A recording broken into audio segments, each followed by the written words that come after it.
Welcome to Allies or Enemies. I'm Jess. And I am Sean, and today we are looking at The Last Kingdom, which is designed by John D. Clair and published by Gamelyn Games, who did provide us with this copy, but the thoughts in this video are all our own.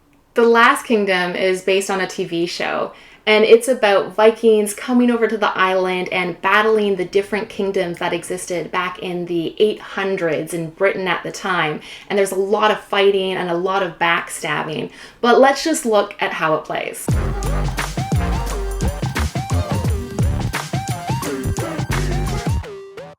You begin the game by choosing one of 10 characters and taking their figure, cards, starting affinity, and action points. Then everyone drafts their starting hand, beginning with 5 cards, and choosing and passing until they're left with 4, plus their 2 character cards. Then on your turn, you can play cards or pay action tokens to take market actions. Either way, you can do as many secondary actions as you can afford, but your turn ends once you take a primary action. These actions might include things like adding or removing armies from the board, moving armies around the board, adding heroes to the board, or gaining action tokens and affinity. The other thing you can do is pass, which can mean either to pass for now and perhaps take another turn later, or prepare for invasion, which allows you to gain action tokens and decide where the succession token will move next, but you pass until after the conflict. Once everyone passes consecutively, it's time for conflict. Check which faction has more power in the region, and anyone on the winning faction gains points according to their affinity with the armies in that region. And then the conflict marker moves to the next place, and you do it all again. After conflict has been resolved in all 5 regions, you draft new cards, and you go through it a second time. And once the second round is over, you add up all the points that are hidden behind your screen, and the new ruler is named. So that is an overview of how it plays, but there's a lot of different bits in this game. Like you're switching factions back and forth all the time, all of the asymmetric powers. There's a lot of intrigue and backstabbery within this system. And I think the thing that surprised me, and maybe we'll just start out at player count, because we are going to be focusing here on the 2-player game, because that's how we played it. But it really surprised me with how well this game actually did work at 2 players. Yeah, a lot of area control games really don't shine at 2 players, but this one doesn't. There are a few specific things that they've included. One of them is these action tiles are double-sided with a 2-player only side, and that becomes really important because in this game you can be on the same faction. And what that means is if you win, you're both win. And so it's like, how can that work at 2 then? But it can come down to how much influence you have with the different types of people that are in the conflict. Or one of the tiles is a double down tile. And what that lets you do is be the only winner. So only you get the points and not the other one. And I think that double down makes such a big difference at 2 players. Yeah, because you can both be like, yeah, we're on a team, and then all of a sudden, oh, but I'm the captain, and only I'm going to get everything here. And it really, I was shocked, because it feels a little bit like a mix between Inish and The King is Dead. Like, those are the 2 that I really thought of. Other people have compared it to Blood Rage as well, but I haven't played Blood Rage. But we liked Inish. And we like The King is Dead, but the tricky with The King is Dead is it really is specifically a 3 to 5 player game. Whereas this one does work at 2 to 5, but like we're kind of gushing over the 2-player, and I was shocked how good the 2-player game is. This is still best at 3 to 5. Like, it's going to get better the more people you have, the more people you have messing with the map and everything else. But at 2 players, I was shocked at how interesting this is. And we've played it, 4 times now? Every single game's felt so different. Yeah, and I do think there might be some leaders that might be better suited for a 2-player game. We've had times when we haven't really switched factions as much, and that hasn't been as interesting if it's just been like on opposing factions. There still is like differences for that, but it has definitely, the times when we are like on the same team temporarily has felt a lot more interesting. And so some leaders kind of play into that a little bit better. Yeah. Jess, the last game was on my team, and I knew wasn't on my team at all, but just kept kind of sending our people away and doing. And it's cool too because the cards they kind of don't care about what they're agnostic to your faction.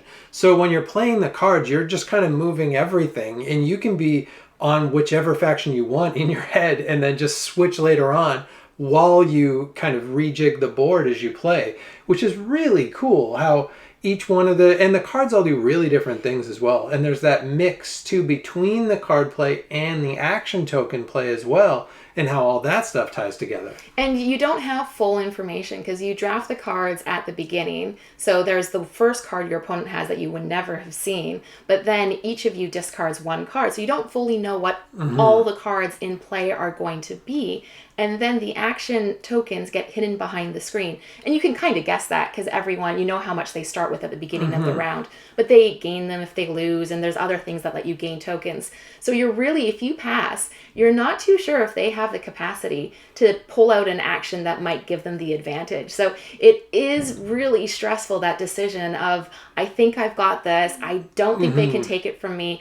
I'm going to do it. I'm going to pass. And when you do the hard pass as well, so when you take this little sailboat thing, you can either light pass so the other person's got a chance to pass, or you hard pass. And when you hard pass, that means you definitely can't do anything else, but you get a bunch of action tokens, which are really they're in tight supply. And that's the thing we learned with this game too, is there's a lot of pacing here. Our very first game, we just played every card first hand right away, played all of our action tokens, and then we're like, oh, like I win. And I'm just like, oh boy, I really blew everything right out of the gate. So there is a lot of really smart, you got to play a few per contract and hold some stuff back. Yeah, and I've had times before where I've had a card that it turns out hasn't felt too useful, but I really like just holding it so I have a card that I can still play. So you're always uncertain about what it is that I'm going to end up playing. And you do feel that tension. I think it translates really nicely to as you're playing it and oh, I think I can do it. Or the other person's setting up to switch factions, and you're like, is it going to happen for this one? Are they going to switch next time? I can see this coming, and there's nothing I can do about it. Yeah, so it is the interaction is off the charts. Obviously, everything is interaction, and everything is reading the other person, and I think if you're good at counting those action tokens, but I have no idea.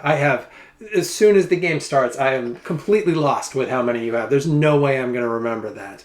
But let's get into the components, and I think that's a little bit of a mixed bag here. Yeah, definitely. The first thing you see is the box, and so you see that it's just the stills from the TV show.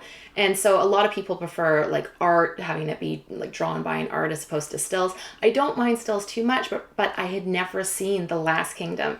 So the theme and the look didn't draw me in. I just didn't have a frame of reference. Yeah, no, I had no idea. This isn't the sort of TV show I usually go for either, so it didn't grab me at all. We did watch an episode. It's okay. I think if you like this sort of thing, it's a bit like Vikings, a bit like Game of Thrones, but a bit faster than those, I thought. So it's just not the sort of thing that I would generally watch. I'm more of a Kipo Scott Pilgrim kind of guy. So if they animate it, I might get into it.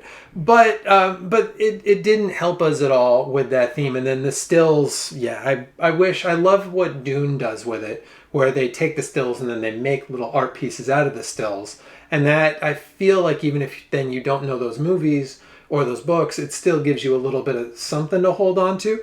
But I will say that the miniatures, however, are pretty terrific. Yeah, and it comes with miniatures for all of the leaders, all of the heroes that you could add in, and even just where the battles are going to happen. This next battle here token is really great too. And the board is nice and clear in terms of the different colors. It doesn't need to be overly fancy, but it does its job well too. And the icons and the icons are incredibly clear, which is super important with this. But everything, the rule book was great, all of that stuff's great, and these little dudes I really enjoy as well. I guess there is a little bit of, they're not double coated, so if you have color blindness issues, the red and the green are obviously going to mush together, and they are on separate factions, so that could be a tricky. Yeah, and even though we don't know the characters, the leaders do look interesting, which leads us into replayability because it comes with 10 different leaders.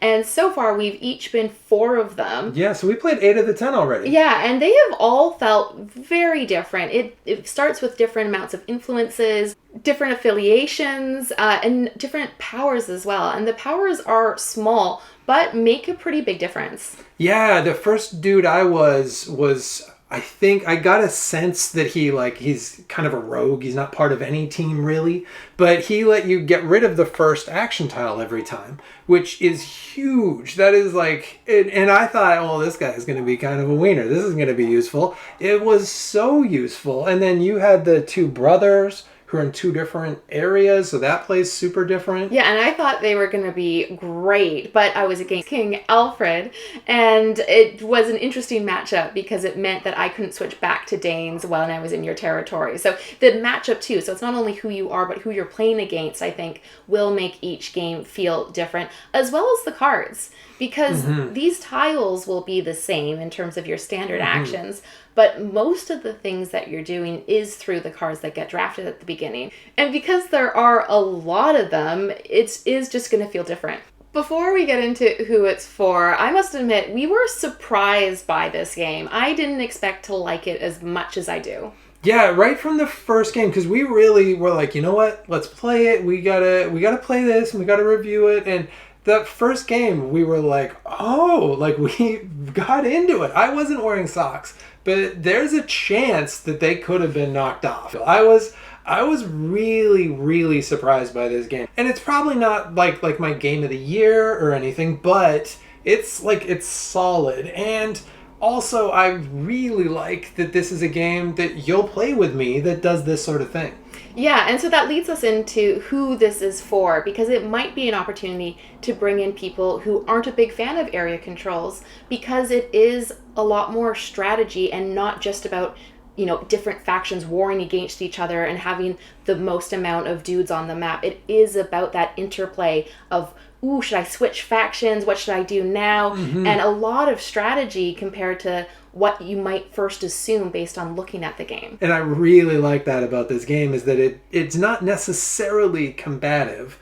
It's combative and sneaky at the same time. And that sneakiness, I think, it softens the combativeness. I think it definitely does, because my feelings do get hurt in combat games when you're just kind of getting rid of my people. But because I have options now, I like having those options. But if you do want just the different factions and you don't want that other aspect, then I don't know if this would be for you. What do you think? If you're really into just this is your faction and you are fighting it out. Yeah, this is definitely not like a dudes on the map, chucking dice, fighty game. If you're a brand new gamer and your background is kind of risk and that sort of thing, this is not that. Even though it's got a map and it's got plastic dudes, this is 100% a strategy game and a card play game and a card drafting game. And I think those are really the mechanisms at work here. And so this is going to appeal more to Euro game fans, I think. And people who like card games where what you're doing is represented on the map, and less those people who just want to, chuck dice and smash people, because that is not what this is. Yeah, I would agree. And I think it's also primarily for people who would be playing at the higher player counts. We have really enjoyed this at 2. So I think it would be a game that would work if you play at 2, but you would also play it at more. I don't know if you would get it if 2 would be your only way to play, but it's nice that it can be played at 2. And I will say it is very interactive, so I think that is another consideration for who would like this, is if you like interaction, this definitely has a lot of it. And that is it. That is The Last Kingdom, a game with a lot of tiny lawn gnomes. Thank you so much for watching. Please let us know in the comments if you played The Last Kingdom or other Euro battle games that you've played that you've really enjoyed. And as usual, please like, subscribe, and hopefully we'll see you next time for another game.